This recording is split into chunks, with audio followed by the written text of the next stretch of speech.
Hi, this is Emerald and welcome to the Diamond Net, and today I'm going to be talking to you about the persona in the Jungian Psychological Model. So the persona is part of the Jungian Psychological Model, and it's the aspect of that model that's concerned with how we present ourselves to the world. So it's basically the social mask that we put on in order to fulfill particular roles within a society. And we may have different facets of our persona that we use at different times. So for example, our persona may be different around our family as compared to how it is around our friends, or it might be different from how it is at work. And this is quite natural because essentially what the persona is a tool. It's a tool for being able to function within a social matrix. And it's the face that we show to the world. It's the selective lens for what we allow other people to see about us. And in fact, this is how other people come to know us, is through our persona. Now, despite the fact that the persona is so elementary to our functioning in the social matrix and how other people come to know us, it's really a drop in the gallon bucket when it comes to the entire psyche. In fact, it is the most superficial layer of the Jungian psychological model. Now, a lot of people don't realize that the persona is surface level, and they think that they are their persona, and I'll get into that a little bit later, but I think in order to show the surface level nature of the persona, we as modern people have a really useful metaphor that we can look at. So if we look at, let's say, a social media profile, clearly we have a lot of different things that we can choose on that profile as a way to present ourselves to others on the internet. So we can fill out our About Me section, and we can say, oh, I'm this person here, and we can show our pictures, and we can show what's going on in our lives by showing people pictures. We can choose what we post, up on Facebook. And that's essentially what you're doing when you're creating your persona. You're putting on this mask for the world to see so that, people can come to know you as this particular person and this particular identity. But most people would not make the mistake of actually conflating themselves with their Facebook profile. That would be a little bit silly to do, but a lot of times people do conflate themselves with their persona that they've chosen here. So in order to really understand what the persona is and how not to over-identify with it, we have like three main things that we have to know. Number one, the persona is not the self. It is just one small aspect of the self. The second thing is that the persona is not fixed. It's not something that you were just given at birth and there it is, that's your persona. You had to actively construct your persona. And so you can always change your persona to anything you want. Really, the sky is the limit with it. And the third thing is that the persona is not the ego. Now, it's quite common for these two things to get mixed up, because they do have sort of a similar feel to them and they're used in similar ways.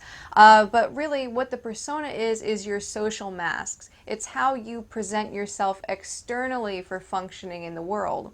Whereas the ego is more internal, it's a layer deeper. So the ego is everything that you believe yourself to be.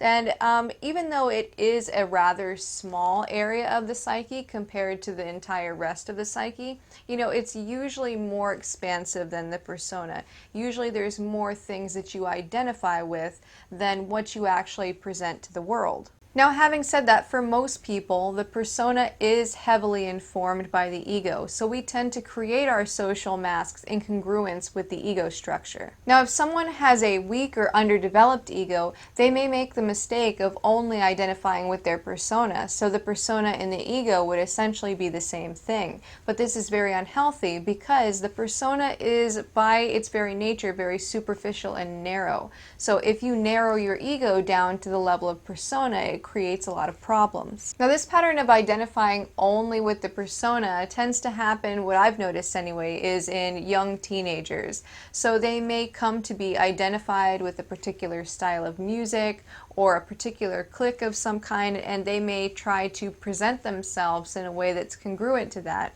And they don't want anything else that contradicts what that is. So for example, if there's a kid who gets really into rap music, and they might think, oh, well, I don't listen to any other kind of music, and I'm only going to dress this way, and I'm only going to talk this way, and I live the hard life, and that's the only way that I am, and anything that basically falls out of that range of being a rapper is not going to be acceptable for them to show in their persona, and perhaps not even acceptable for them to accept as part of their ego. So that can be a problem. Now, as I said, this is an outgrowth of underdeveloped ego. It makes sense that a lot of teenagers do that because teenagers are just constructing their identity. So they essentially take these templates in the form of these different styles of music or different type of click, and they sort of use it as their clay, that they can mold. Now the problem is when they don't actually mold it and they just want to take it straight as it is and only be that. But it can actually be a decent template for building up the personality. It's quite natural for teenagers to do that. And usually by the age of about 15 or 16, the person is starting to get a bit more of a refined personality around that basic idea. So even if, let's say, somebody really identified with rock music and, that was all they were about when they were 13, 14, usually when they're 15, they start to read some nuance into that personality because they're building up in more complex ways. Now, having said that, the majority of adults still somewhat believe that they are their persona, but they're more likely to see it as just one aspect of themselves. So they're more likely to realize that they aren't just the way they come off to people. Now, as I said before, the ego and the persona are usually pretty congruent with one another, but there can be some incongruences. Let's say if a person has a trait that they know or they believe that society won't accept in them, or they know their friends and family won't accept in them. So for example, if a person was gay, let's say 50 years ago, there can be some very real social consequences. And so a person, even if they knew that they were gay and it was part of their ego, they might choose to omit that from their persona. So it would be kind of like a minor repression. Now, if that person who had omitted that trait from their persona also had a lot of shame relative to being gay, or perhaps a lot of judgments about other people being gay, they may not even realize it themselves, in which case, the knowledge that they're gay may be just repressed down to the shadow. So they would genuinely not know it. This is where repression happens, like a full-blown repression.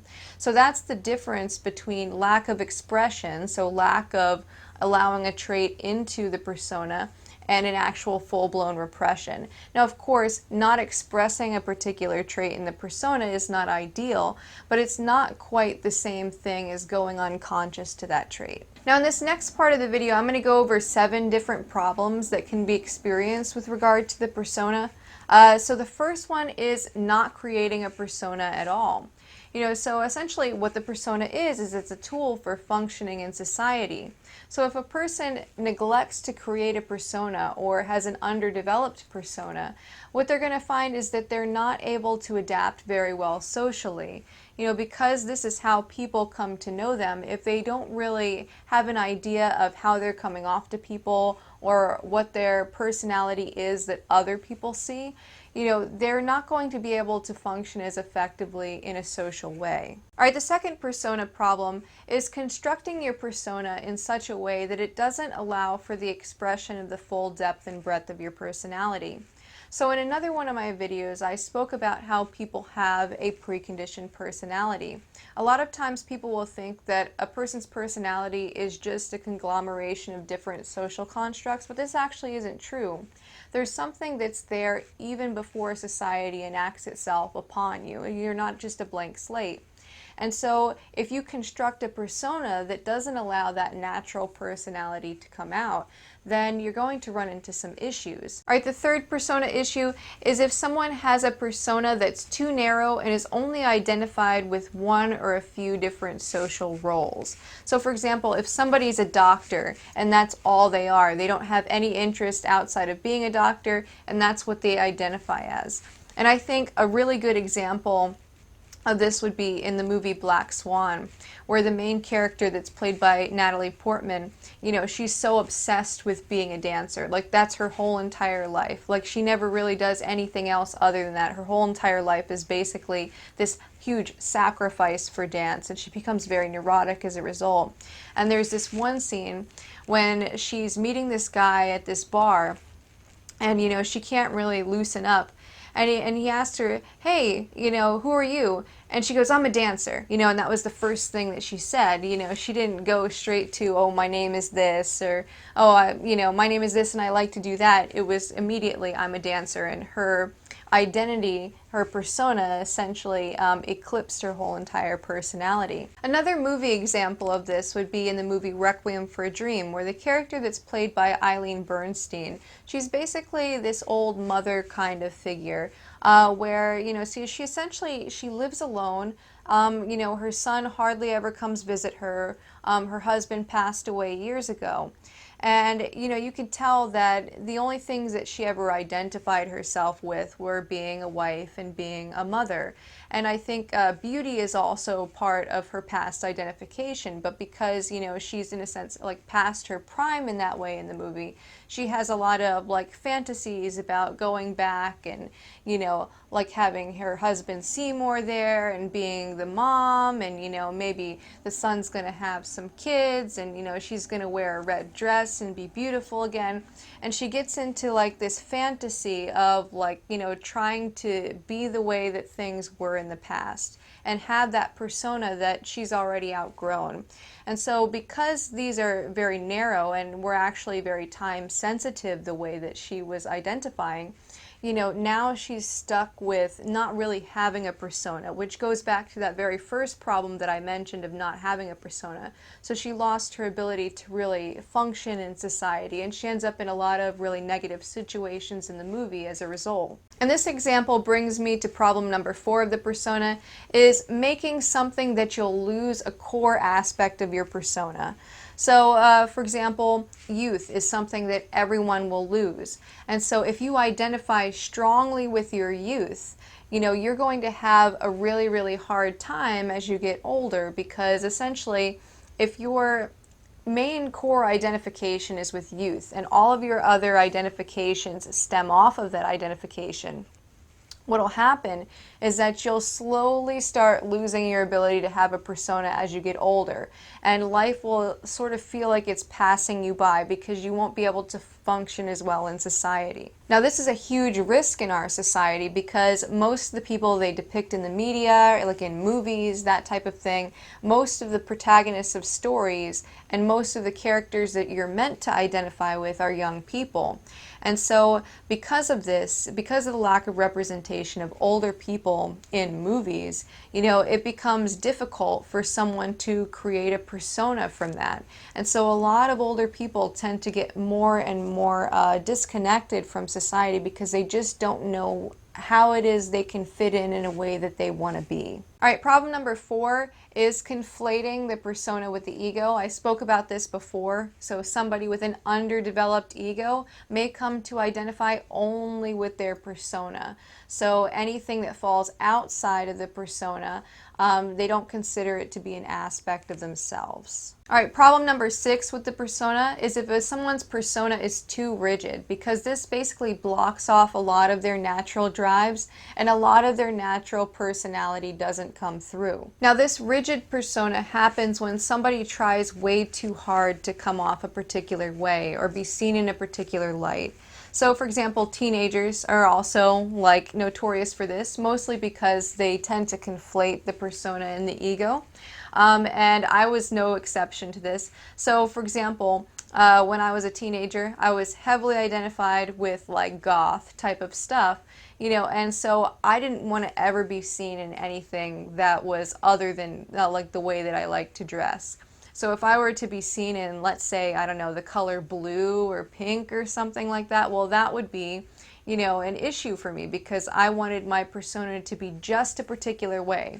I wanted to be perceived by others in just the right way, and anything that fell outside of that, I didn't want. Now, another example that I see really, really common is that there are a lot of guys who are trying to be like alpha males, and the problem with this is that they get really stuck in that persona, or they can get really stuck in that persona. So they may be afraid to show signs of vulnerability, may be afraid to display their emotions, so this can be a problem because that can lead to a persona that's too rigid. All right, and the very last persona issue that I want to bring up is something called negative restoration. So this is where somebody basically ends up trying to, in a sense, resurrect a persona that they used to use, but is no longer relevant to them. Now, this usually happens after some form of trauma or upheaval where they get really afraid to behave in the way that they're behaving and coming off the way they're coming off. So they may revert to an old ego structure. All right, so that's it for the issues that I'm going to go over in the video. And these 7 issues that I brought up are by no means an exhaustive list,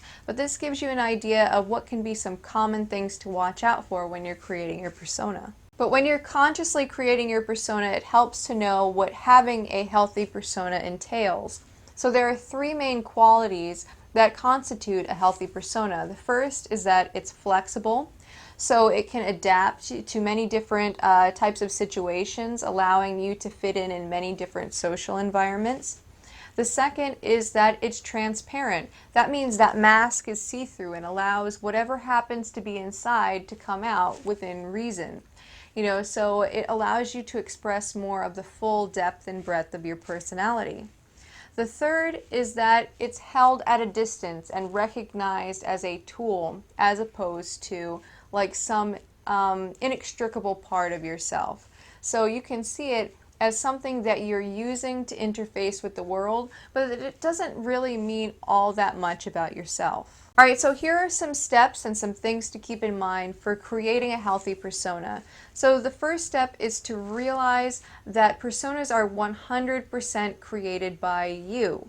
So they can either be consciously created or unconsciously created.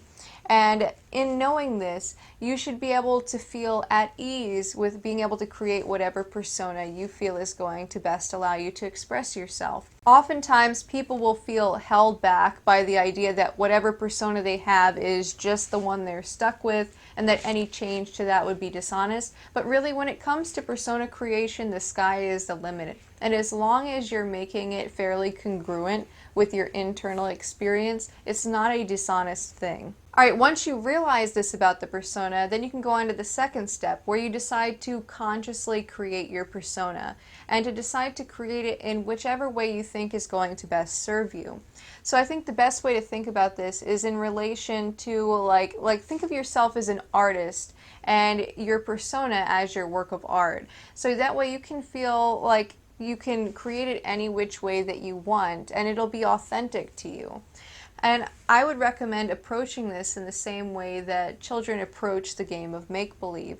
So children, in order to prepare themselves for adult life, they might pretend to be pirates in play, or, they might pretend to be a princess up in a castle or some adventurer of some kind.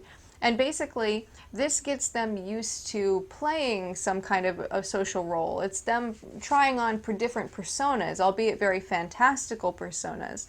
But this is what gears them up for being able to create an actual persona once they become a teenager or maybe even an older child. So I recommend approaching your persona creation in the same way.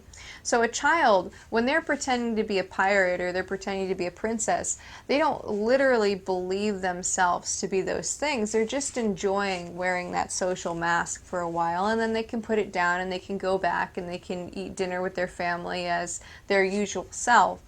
But the problem with adults is that we get so into the social mask that we are putting on that we actually believe ourselves to be that social mask. So if we grow up and we decide that we're going to be a doctor, we think, oh, I am the doctor, as opposed to realizing that's the social mask that we're wearing. So treat it a lot like a child would play their game of make-believe. Do it with a certain degree of detachment, but always with a lot of joy and a lot of effort put into it, just like a child would put in. So give yourself permission to play make-believe a little bit to find out what it is that you want out of your persona. All right, once you've started to create your persona a little bit, the next thing that you want to do is start to let go of things within your current persona that are no longer serving you.